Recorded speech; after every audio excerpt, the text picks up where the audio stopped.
The feeder was full. It had been full for 3 days, and not a single bird had come. Not the cardinal who arrived every morning like clockwork, landing on the same branch, tilting his red head before descending. Not the chickadees who had visited since early spring. Not even the sparrows who gathered in nervous little clusters before scattering like leaves in wind. The yard was silent in a way that felt wrong. Not peaceful. Wrong.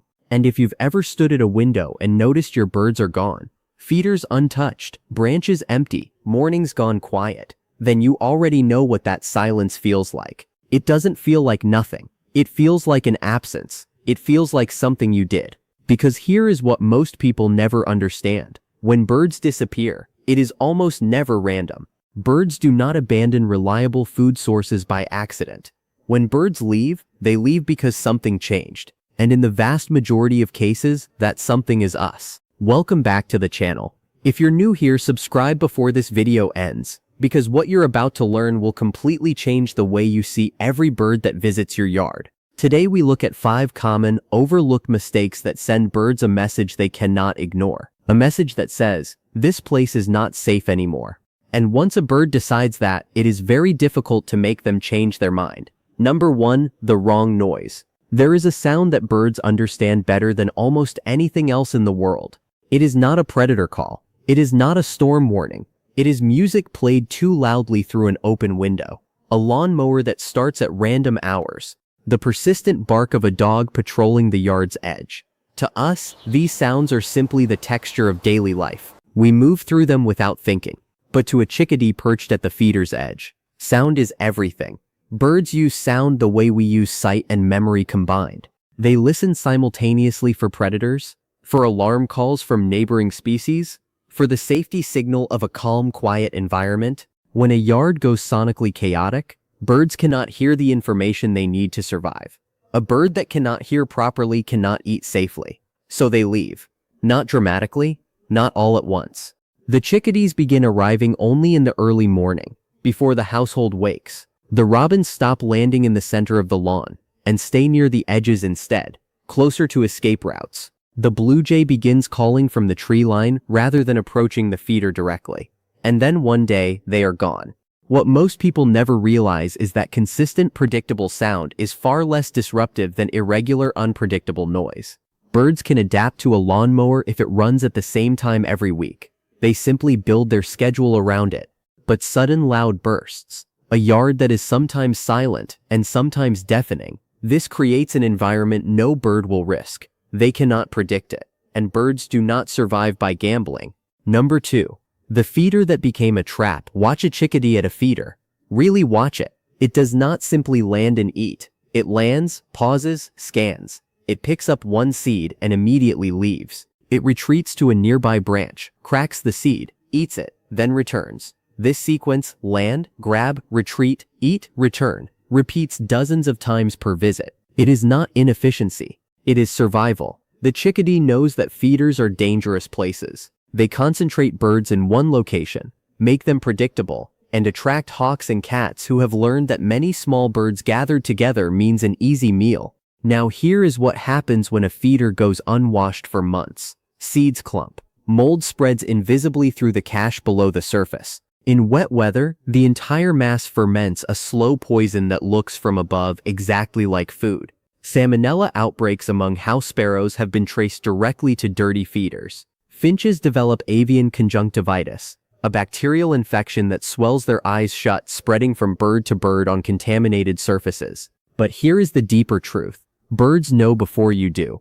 Birds detect chemical changes in food and water that are invisible to us. A feeder that smells wrong, carrying the subtle signature of mold or bacterial growth, will begin receiving fewer visits before you can see anything wrong with it. The birds are telling you something. Their absence is information.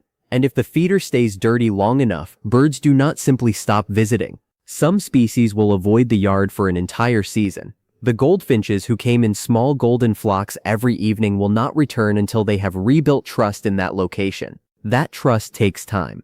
Sometimes an entire year.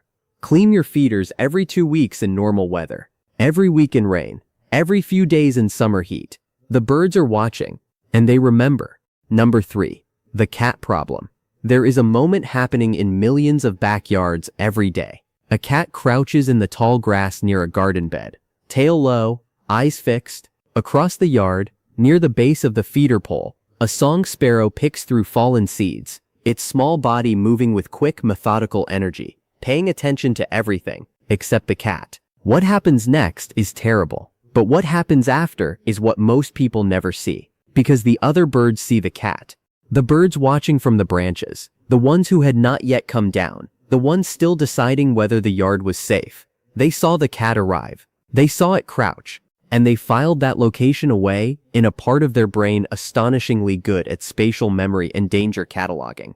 Cats kill an estimated 1.3 to 4 billion birds in the United States every year, but the impact goes far beyond the deaths themselves. Research has shown that birds in areas with free-roaming cats spend significantly more time scanning for danger and significantly less time foraging. They eat less, they stress more. Their fledglings are exposed longer during the most vulnerable period after leaving the nest. The cardinal pair who nested in your hedge for 3 years in a row, the wren family who raised 2 clutches in your nest box, the mockingbird who sang from your rooftop every summer dawn, all of them running a constant, exhausting calculation: is this yard worth the risk?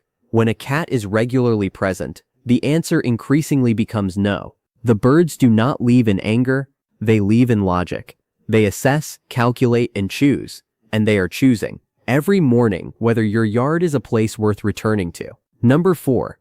The pesticide that silenced the lawns. In spring, the robin arrives on the lawn and stands almost perfectly still. Its head tilts to one side at a precise angle, not listening for worms, as the old myth claims, but watching. Robins locate earthworms visually, detecting the subtle movement of soil just below the surface.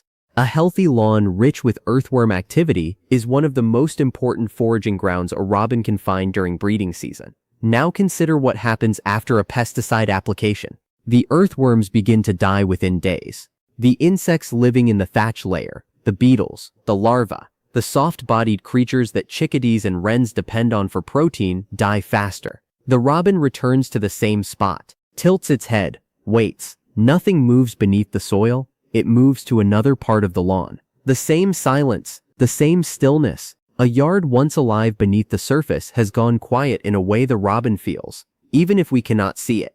But here is what makes this truly devastating. Parent birds raising nestlings in May and June are not foraging only for themselves.